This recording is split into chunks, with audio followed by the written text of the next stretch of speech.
We casually throw around the term Cold War all the time, but I mean, when you actually look at the raw data, it is a massive misnomer. Oh, totally. It's almost funny we call it that. Right. Because we are talking about a conflict spanning 45 years, leaving, what, 25 million people dead across the globe? 25 million, yeah. And the craziest part is that the two global superpowers who orchestrated the entire thing never actually met face-to-face on a traditional battlefield. Like, not once. It is a staggering historical contradiction. I mean, two absolute titans, the Soviet Union and the United States, effectively tore the rest of the planet apart through proxy wars and, economic subversion. All of this played out while maintaining this terrifying, suffocating threat of total nuclear annihilation hanging over everyone's heads. They never directly shot at each other, but they essentially burned down the neighborhood around them. Exactly. So to understand why our modern world feels so tense, so structurally divided, we really have to go back to the source. Okay, let's unpack this. Let's do it. Today, we are pulling from a massive stack of materials. We've got declassified strategic memos, some deep economic analyses of the Bretton Woods system, and a really fascinating recent geopolitical essay analyzing modern political shifts. Some really great sources today. Yeah, and our mission for this deep dive is to deconstruct the mechanisms of the Cold War. We want to understand the how and the why behind the history for you, the listener. Because, I mean, you cannot understand today's headlines without understanding the architecture of this invisible war. You really can't. And to start, we have to look at the physical reality of 1945. World War II had just shuddered to a halt, leaving a level of carnage that is honestly difficult to actually visualize. Yeah, the numbers are they're mind-boggling. 70 million people dead. Another 70 million entirely homeless. The old European order, the empires that had dictated global trade and borders for half a millennium, was physically and financially bankrupt. Right. Cities were reduced to literal piles of brick and dust. Exactly. And out of that global vacuum, two new powers stepped up to claim the board, the United States and the Soviet Union. But looking at these strategic memos, you quickly realize it is a total myth that these two became rivals overnight just because the Nazis were defeated. Oh, absolutely. That's a huge misconception. Right. The structural tension was baked into the system long before the first tank ever rolled. For the West, communism was never just like an alternative economic model. No, it was viewed as a literal contagion. A disease. It threatened the foundational concept of private property and the ownership class that Western economies were built upon. That hostility dates straight back to the 1917 Bolshevik Revolution. It does.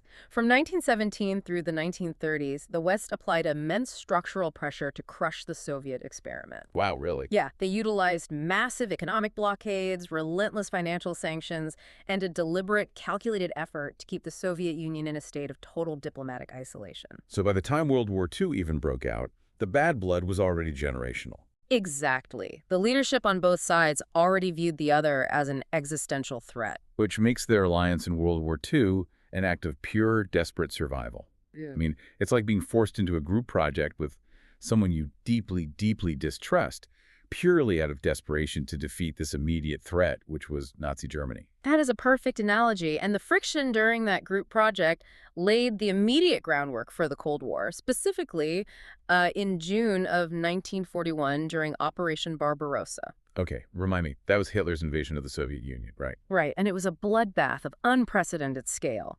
The USSR was taking millions of casualties, their entire industrial base was being obliterated, and they desperately begged the United States and Britain to open a second front. Because they wanted to split the German forces. Exactly. They needed the West to launch an immediate invasion of occupied France to draw the German war machine away from the East. But the West hesitated. And, I mean, looking at the logistical constraints in the sources, you can kind of see why. Oh, it would have been incredibly difficult. Yeah, an immediate amphibious invasion of France into the teeth of the Nazi defenses would have been a suicide mission. Winston Churchill pushed a completely different strategy. He wanted to attack the soft underbelly of Europe. Right, focusing on North Africa first and then moving up through Italy. But that southern strategy left the Soviet Union to face the absolute meat grinder of the Eastern Front alone for years. Years. Just taking the brunt of it. Yeah, the mechanical reality is that the Soviet army absorbed roughly 80% of the German military's full might. 80%? That is wild. So by the time the Americans and British finally launched the Normandy landings in 1944, the Soviets had already bled out an entire generation of their population doing the heavy lifting. And that delay formed a permanent psychological scar on the Soviet leadership. It cemented their belief that the West was perfectly content to just, watch them be destroyed. Totally. So when the war ended in 1945, trust was non-existent. Right. Both sides retreated to their corners and immediately drafted these entirely incompatible master plans for how to secure themselves in the post-war era. Yeah, and the declassified American strategic memos from this period are remarkably clinical. American planners drew 3 brutal, fundamental lessons from the ashes of World War II. Okay, break those down for us. So, lesson 1, never let a single power dominate the Eurasian landmass. Makes sense. Yeah, that territory, stretching from Western Europe to East Asia, holds way too much of the world's population and natural resources. If a hostile power controls it, they eventually control the world. Okay, and lesson 2 makes sense mechanically, too, because Pearl Harbor killed the idea that 2 vast oceans could keep America safe. Exactly. So their solution was to push their defense line outward, practically into everyone else's backyard. They realized that genuine security required an integrated, permanent network of air bases and naval stations spread across the globe. So they needed the logistical capacity to intercept a threat thousands of miles before it reached California or New York. Right. And the third lesson tied it all together. America had to maintain absolute supremacy in industrial capacity, economic output, and technological innovation. And their mechanism for achieving this supremacy is absolutely brilliant, if a bit ruthless. They built a global capitalist architecture. They really did. The outward pitch was world peace through free trade. The logic being that interconnected economies don't go to war.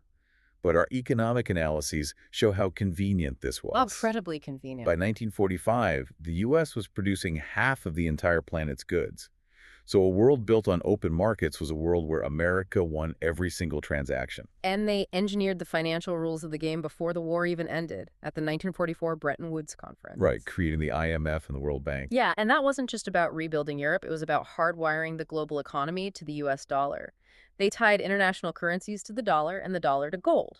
Which inherently made the U.S. the house in the global casino. I mean, if a devastated country wanted a loan to rebuild its infrastructure, that money often came with structural conditions. Always strings attached. Yeah, they had to open their markets to American exports and adopt Western financial practices. And this mechanism is the exact reason the U.S. dollar still dictates global inflation and international trade today. But across the newly drawn borders, the Soviet strategy was driven by an entirely different psychology. Their foreign policy wasn't built on free trade. Wow. It was built on unimaginable trauma. They had just lost 25 million citizens.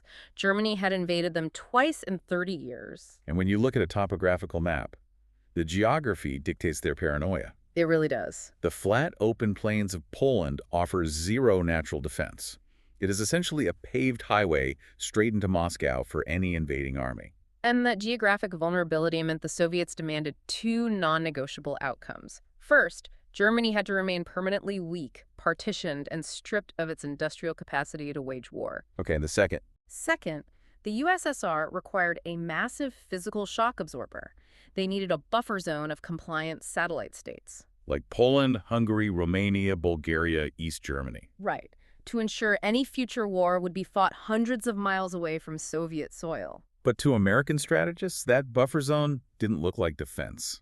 It looked like the contagion of communism actively spreading westward, swallowing independent nations. Exactly. And this ideological collision physically manifested in Germany. The country was split. East Germany became the Soviet shock absorber, while West Germany fell under the Western Alliance. The source has this great analogy here. It compares NATO to the powerhouse kid in school acting as a big brother to Western Europe. The Americans realized they couldn't just hold West Germany militarily. They had to win the psychological war. Yeah, so they launched the Marshall Plan. They poured $13 billion into rebuilding Western Europe, but it was deeply strategic. Yeah, the CIA and American planners essentially weaponized consumerism. They pumped West Germany full of capital, consumer goods, pop music, and blue jeans. Blue jeans. Right. They turned it into a glaring neon advertisement for capitalism. The goal was to create such a stark contrast in living standards that anyone looking across the border from the austere, command economy of the East would immediately feel dissatisfied. And that psychological pressure was backed by a massive military deterrent, which was NATO. The North Atlantic Treaty Organization. Yeah, and it wasn't just a political alliance. It was an interlocking geopolitical tripwire. Right, the Article 5 mechanism. Instead of relying on vague promises of support, NATO legally bound its members. If a Soviet tank crossed a specific line in Berlin, an alarm instantly went off in Washington, legally obligating the United States to respond with the same ferocity as if Maryland had just been invaded. It removed all ambiguity from the board. And how did the Soviets react to that? Well, the Soviets responded to this capitalist encirclement by violently securing their own sphere. They orchestrated a coup in Czechoslovakia and crushed anti-communist movements in Hungary. By 1949, the European continent was effectively paralyzed by a heavily armed stalemate. Winston Churchill's Iron Curtain had structurally divided the world. Okay, so because Europe was locked down so tightly that moving an inch meant risking World War III, the superpowers had to shift the chessboard. They did. They moved their geopolitical battleground to the newly independent nations of the developing world, starting with Asia. Right. The geopolitical landscape fractured in 1949 when Mao Zedong established a communist regime in China. The Soviet bloc suddenly expanded by hundreds of millions of people. Which sent sheer panic through Western intelligence agencies. Utter panic. And that friction ignited into literal warfare in 1950 with the Korean War. The communist North, heavily supplied by the Soviets and China, invaded the South, which was backed by the U.S. and the UN. But I want to focus on how this structural shift fundamentally prevented newly independent nations from charting their own course. This is a crucial point. This period defined the structural binary of the first, second, and third worlds. Right, and we should clarify that term. Yeah, the third world wasn't just a term for poverty. It literally referred to nations emerging from colonial rule in Africa, Asia, and Latin America. These countries needed capital, infrastructure, and security to build their independent states. But the Bretton Woods system and the Soviet command economy meant they couldn't just neutrally develop. They were forced into a devastating binary choice. A trap, really. Yeah, a trap. If an emerging nation wanted agricultural equipment or defensive weapons, they had to declare allegiance to either Washington or Moscow. Right. For example, when Pakistan aligned with the U.S. for military aid, it irrevocably altered the balance of power in South Asia. Oh, absolutely. It set up future conflicts stretching all the way to the Soviet invasion of Afghanistan decades later. And the tragedy of the Cold War is hidden in how these proxy mechanisms actually operated. The superpowers rarely sent their own massive armies to fight each other. Instead, they funded insurgencies, orchestrated political coups, and assassinated leaders who refused to play ball. Right. The CIA overthrew the democratically elected leader of Iran to secure oil and prevent Soviet alignment. They intervened in Guatemala to protect corporate agricultural interests under the guise of fighting communism. And the Soviets did the exact same thing. Right. Funding brutal revolutionary factions across Africa and Latin America. This answers the biggest mystery of the Cold War. Here's where it gets really interesting.